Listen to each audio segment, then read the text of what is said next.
مرحله الفخار طبعا بتبدا من التراب دوت حضرتك. تمام. فبنشيله وبنحطه في الحوض اللي زي كده. تمام. وبنخلطه على بعضه، بيبقى عامل زي ميه سايله كده. وبنصفيه هنا، بتبقى فيه مرحله تصفيه هنا. بنصفي الطين من هنا، يعني بنصفيه من الحوض دوت، بننزله هنا في الحوض الكبير دوت. طبعا بعد المرحله الثانيه اللي هي ايه، بعد ما بيكون خشن بنربه هنا في الميه، بيبقى طري سايح خالص كده. وفي لما بينشف مصفى هنا بنصفيه بينعم وبيبقى كويس جدا. او بنسيبه مثلا تقريبا اسبوع 15 يوم ينشف. وبعد كده بنقطعه. وبعد التقطيع، بعد مرحله التقطيع بننزله في الاله اللي هي زي كده، المكنه اللي هي الاله بتاعه الطينه دي طبعا. بنشغلها، بنحط الطين هنا بعد ما بيكون قطع، بننزله هنا في المكنه دي، الاله دي. وبعدين بتطلعه زي عمدان تخينه كده. تمام.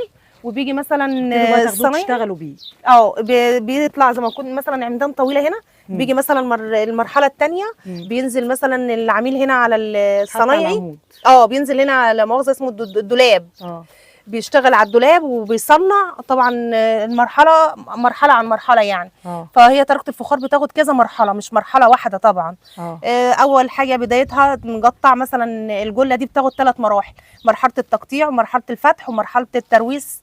فكل حاجه لها الشاليه مثلا اللي بنحط فيها النار مرحلتين. فكل حاجه وليها مرحله طبعا. تمام. انتوا بتصنعوا ايه؟ احنا بنصنع الفخار هنا. هنا متخصصين بصنع الفخار. تمام. هي كفر الشاويش معروف عن صنع الفخار من زمان.